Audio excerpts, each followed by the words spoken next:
And welcome back to redheart.com as well as the Crochet Crowd. It's Mikey here at the helm as I show you another fabulous project to work on, and this is the Spring Fling pillow available on redheart.com. It's a free pattern, and there's a link in the more information of this video to take you directly to that pattern if you want it. Now in today's video series, this is video 1 of 6, and in this series we're going to be working on the components of it to make it all up together. So in today's video we have for you the basic outline of what we're going to be doing throughout this tutorial series. You're going to want to watch the next part because these flowers are not done in typical manner. The flowers are actually done in rows going all the way around, because we normally associate flowers to working in the center and working its way out. That's not how these work. So I want to show you that next, and then after that in today's tutorial we're going to be working on the pillow faces, and you're going to need 2 of those in order to get started on this pillow. So stay tuned and we'll be right back.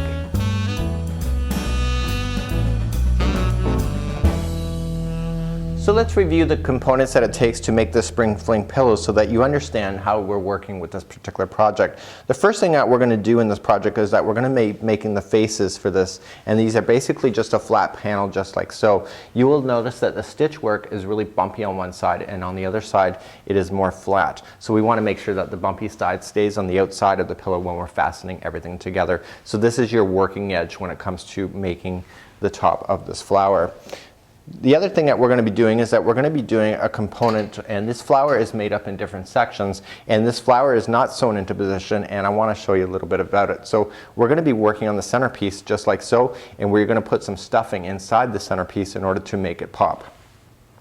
The next component is that all the flowers look like this. It's actually like a horseshoe, and what we need to do is that afterward we need to come back and just sew everything together so that it's a solid ring. This is something that I wasn't expecting in the pattern, but it's a really kind of a neat effect. So this is one size. So we have 3 different sizes of petals. So there's 1, and then we have the next one that we need to sew together as well. This is size 2. And then this is the largest size, and I've already sewn everything together just like so. So you can see that it's a gorgeous ring that happens, and then we have the flat face. So when we put everything together in the end of this project is that we're just going to be putting it on top. We're going to sew this down onto the face. We're going to grab your next component that will be sewed together at this point, and there's 7 different petals on each one of these. So we just want to make sure we're kind of rotating everything together so it looks like it's random on here, and then we're going to sew then this little piece on, and again we just kind of want to randomize it just like so, and then we're going to sew on our final just like so. So it makes a really beautiful layering effect when it comes to this pillow. And all we're going to just do then is that we're going to use polyester stuffing to put everything together at the end, because it's very hard to find a 12-inch pillow form, and then voila, you will have your completed pillow at the end. So let's get started on working on the front face of this panel.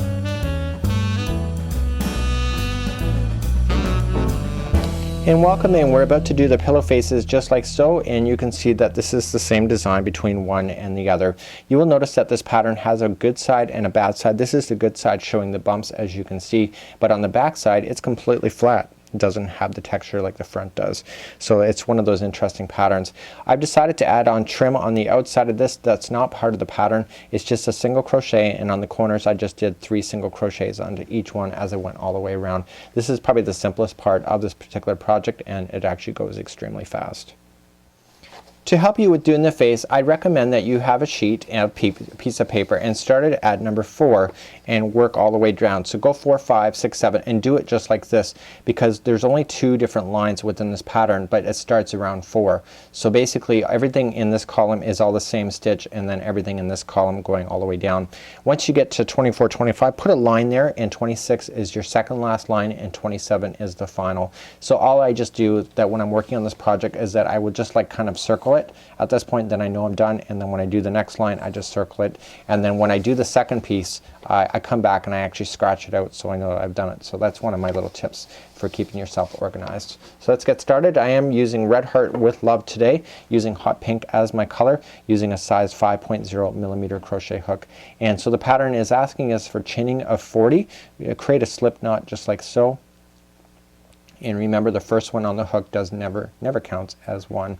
So simply just rotate your hook and pull it through. That's 1, 2, 3, 4, 5, 6, 7, 8, 9, and 10, and continue to do that all the way to 40. I'll meet you back up and we're going to start our first line.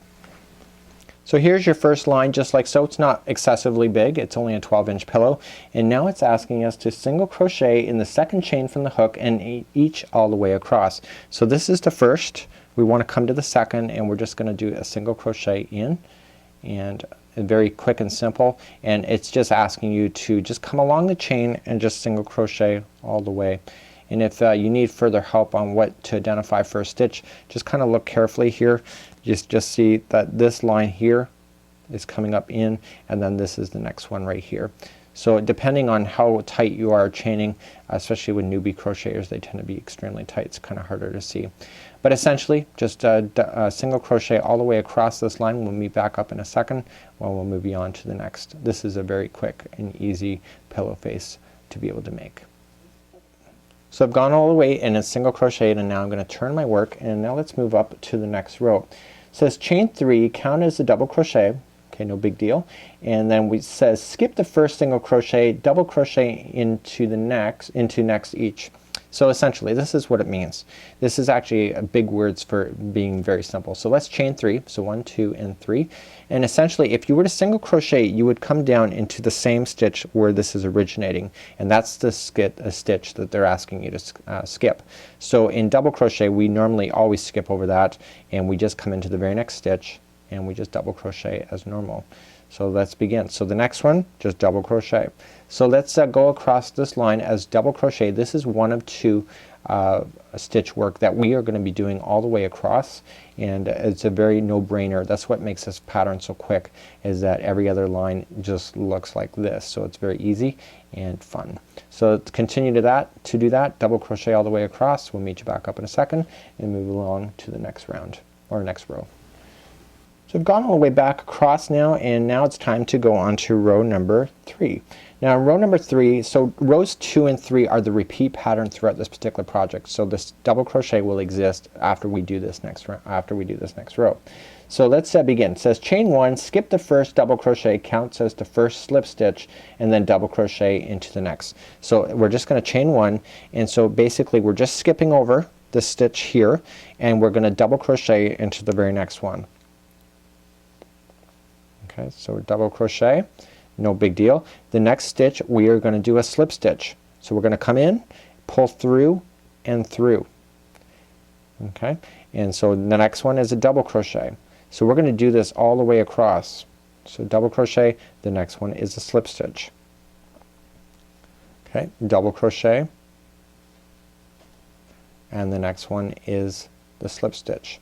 So essentially when you're looking at the bumps of the pattern, it's being caused here because what's happening is that the slip stitches are making the double crochet compress, and so this is where you'll start seeing the ridges of the bumps. So continue that, double crochet, slip stitch, double crochet, and the very last stitch will be a slip stitch into the very last one. But I'll meet you back up there in a second and we'll move along and start doing the repeat pattern for this project.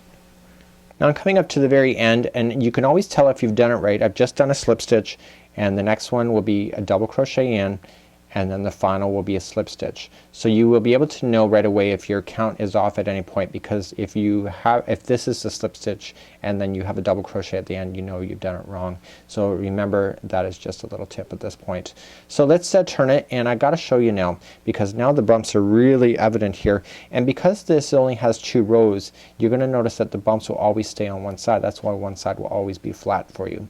So let's begin, and we're going to do the next row next. Now if you remember my instructions that we have here, we're now going to start on row number 4, and this is where we're going to start doing the repeat pattern. So row number 4, everything, so 4, 6, 8, all going all the way down, will have just strictly the double crochet going across, and in the next row, which is number 5, we'll have double crochet and slip stitch. So this is exactly what we want to do in this pattern. So I'm going to take you on to row number 4 now, because I need to show you, because it looks slightly different, and then you can just continue to do the double crochet, slip stitch all the way until you get to row number 25. Stop there. We'll meet back up on row number 26, because this is repeating all the way. So remember, just every other row is different all the way until you get to 25. Now in this row we are just going to do strictly a double crochet, but it's not always easy to tell where the double crochet is because of the way that it's working. So I want to just give you some pointers here. So we're just going to chain up 3 as normal. just like so. So where is the stitch work? You have to look backward in behind, because the way that the slip stitch is dragging it, the double crochet, and making it bend over to, away from you, that the double crochet is actually facing away from you and it's on the other side. So wrap and going in, just like so. So the next double crochet is actually the slip stitch that is really tight in between these bumps, so coming in. Okay, so the next double crochet is just right on the top here, and it just got to bend it forward, and you will get a feel for this really quickly. It's not a big deal. And so the next one then is the really tight stitch right in between. That is the slip stitch again, and essentially it's bringing everything back in balance. So just double crochet all the way across. Just look for those little tips on where those stitch work is, and go all the way. And in the next round you're just going to start off round number 5 and just do your chain 1, and then you're just going to do your double crochet, slip stitch, double crochet all the way across. And let's stop here at this point. I'm going to join you back up on row number 26 as we finalize off this pillow face. And thank goodness for the miracle of the internet and being able to fast forward ahead of time, and I was able to do this off camera. So you can see that it looks really quite lovely. Nice flat side to it, nice bumpy side, and now we're starting row number 26. So 26 is just very simply just exactly where I kind of left you off. You want to just double crochet, so chain up 3, and then just basically do exactly what you were doing already. So just double crochet yourself all the way across, and just look for the tops of the double crochet and then the slip stitch that is in between. So this is row number 26, very quick and easy.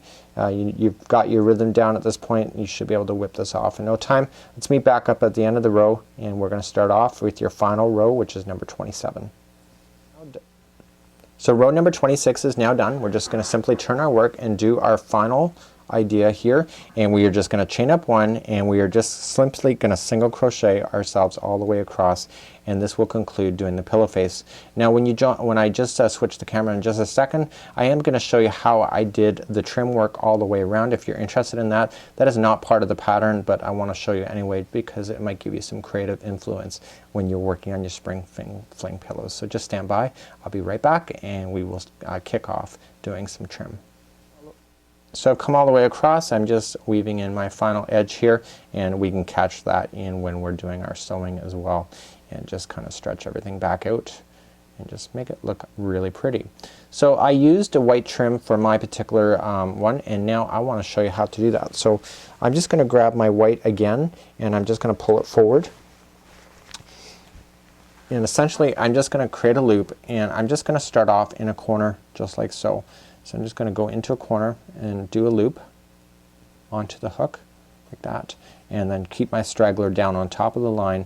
I'm going to chain 1, and essentially when I'm working down the sides here, this is not part of the stitch on the top, but it's the sides. You just have to make sure that you're equally spacing the stitch work in, and don't try to go into a big gap. Always try to get just a few strings only, so that it's not going to pull it apart, so you will see the gap. So you want to go in the gap here, but you really don't, because it's going to pull apart your work. So you're just single crocheting, you're just kind of eyeing it up when it comes to the sides, just making it very kind of fun and fabulous. You're trapping in your straggler as you go, and essentially it's just that simple, going all the way around, keeping everything a little bit tight. You will be using this particular round to sew everything together, so if you're sloppy with this particular one, it might be very noticeable. So this is something that's creative and up to you. Again, it's not part of the pattern, but it's something that you may be interested in. So when you get to the bottom, you will have stitches to be able to play with, and when you get to the other side here, you'll just have to do the same concept, and of course when you get back up here, you'll be able to have the stitch work on the top as well. So that's just a way of creating some kind of trim when it comes to being your project all the way around. So there you have it. You just have to make 2 pillow faces just like so, and we're going to put those together at the end of your project, and this is going to be fun and fabulous. Now the trim that you see here, that can be done now or you can wait afterward. This is something that I have added to the pattern. It wasn't part of the original, but it's something that you can decide for yourself. I know some viewers want to do ruffles around their pillow. Again, the creativity is up to you.